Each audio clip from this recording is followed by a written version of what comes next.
हे वासुदेव, मैं अपने ही लोगों से युद्ध करने की शक्ति कहां से लाऊं? मेरा मन भीतर से हार चुका है। अपने हिताश्री पर बाण चलाकर जीते गए युद्ध का क्या लाभ?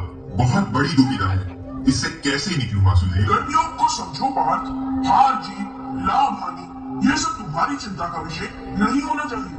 कर्म करना ही तुम्हारा धर्म है पार्थ। जो व्यक्ति अपने कर्म को कर्तव्य समझता है, वो हार जीत से ऊपर उठ जाता है। और तुम कहते हो दुविधा?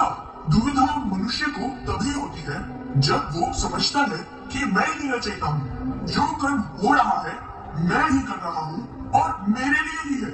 यही पार्थ, यही सबसे बड़ा भ्रम है मनुष्य का।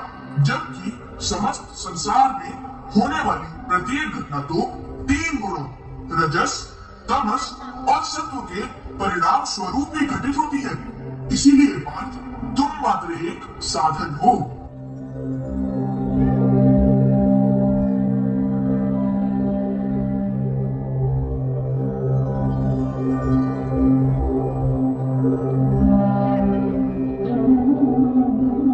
क्या ये मात्र कुरुक्षेत्र के युद्ध की बात थी? क्या अर्जुन की समस्या हमारी समस्या नहीं है? इसलिए कर्म करना ही असली धर्म है, किंतु इस धर्म को निभाना आसान नहीं है। इसके लिए अपने गुण और दोषों की पहचान आवश्यक है। और हाँ, सबसे बड़ी बात अनुशासन। अनुशासन तो अति आवश्यक है। फिर चाहे वो व्यायाम का हो, फिर चाहे वो समय पर सोने और उठने का हो, फिर चाहे वो खाने पीने का। क्यों पप्पा?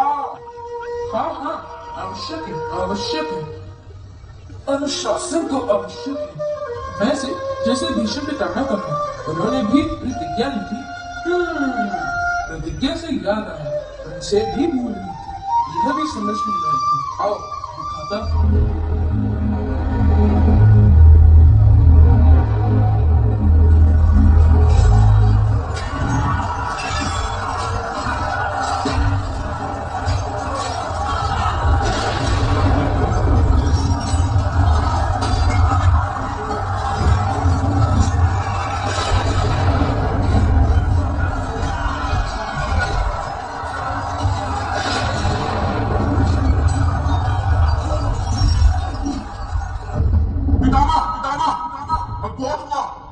अपने शस्त्रों को त्याग दीजिए और बंद कर दीजिए ये नरसंहार और युद्ध को विराम दीजिए, विराम दीजिए, विराम दीजिए।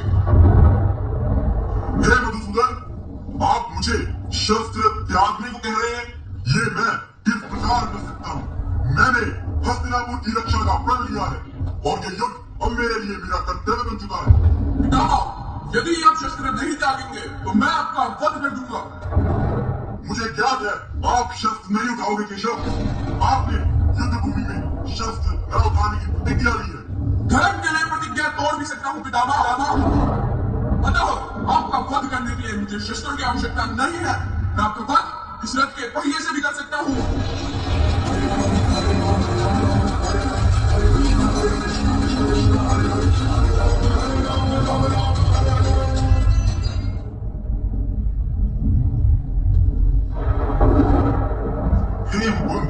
यदि मैं की आज्ञा तो उससे बढ़कर मेरे लिए और क्या हो सकता है? हे माधव, कृपा कर मुझे मार्ग दिखाइए। मैंने तो केवल धर्म का साथ दिया है, आज तक किसी भी अन्याय के पक्ष में खड़ा नहीं हुआ। मुझसे ऐसा कौन सा दोष हुआ है? दोष दोष तो हुआ है पितामह। आप धर्म की वास्तविकता को समझ नहीं पाए। आइए दिखाता हूँ। संभवतः आप अपने आप को मेरी दृष्टि से देखकर समझ पाए। यत्र नार्यस्तु